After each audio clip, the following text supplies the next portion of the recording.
తెలంగాణలోని కామారెడ్డి జిల్లా కేంద్రంలో ప్రభుత్వ సలహాదారుడు మహ్మద్ షబ్బీర్ అలీ ఆదేశాల మేరకు రాజ్యాంగ పరిరక్షణ పాదయాత్ర 4-26వ వార్డులలో జై బాపు జై భీమ్ జై సంవిధాన్ అభియాన్ కార్యక్రమాన్ని నిర్వహించారు। ఈ సందర్భంగా కాంగ్రెస్ నేతలు వార్డులో ఇంటింటికి తిరుగుతూ ప్రజలకు రాజ్యాంగ పరిరక్షణ కోసం వివరిస్తూ వెళుతుంటే మంచి స్పందన వచ్చింది। కామారెడ్డి జిల్లా కాంగ్రెస్ పార్టీ అధ్యక్షుడు కైలాస్ శ్రీనివాసరావు మాట్లాడుతూ రాహుల్ గాంధీ పిలుపు మేరకు రాజ్యాంగ పరిరక్షణ కోసం ఏడాది పాటు పాదయాత్ర జరుగుతుందని తెలిపారు।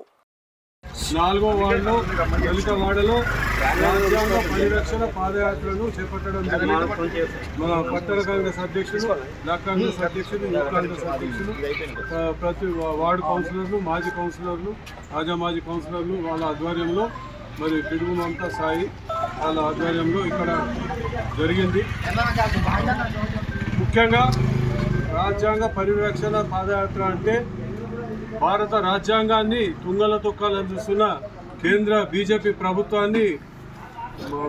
ప్రభుత్వాన్ని తరిమి కొట్టాలనే ఉద్దేశంతో రాహుల్ గాంధీ గారు ఇచ్చిన ఈ యొక్క కార్యక్రమాన్ని వాడల గ్రామంలో విలేజ్లో దేశవ్యాప్తంగా జై బాపు జై భీమ్ జై సంవిధాన్ అభియాన్ యొక్క కార్యక్రమాన్ని చేపట్టి ఈ రోజుతో ఆగదు। ఇది టోటల్గా రాజ్యాంగాన్ని పరిరక్షించడానికి సుమారు సంవత్సర కాలం పాటు గ్రామంలో గల్లీలో వీధిలో జిల్లా కేంద్రంతో పాటు మండల కేంద్రాల్లో కూడా ఈ యొక్క కార్యక్రమం చేపట్టడం జరుగుతుంది। కామారెడ్డి నియోజకవర్గంలో షబ్బీర్ అలీ గారి నాయకత్వంలో రాష్ట్రంలో మహేష్ కుమార్ గౌడ్ గారు పిసిసి అధ్యక్షులు, అలాగే రేవంత్ రెడ్డి గారి నాయకత్వంలో చేపట్టడం జరుగుతుంది।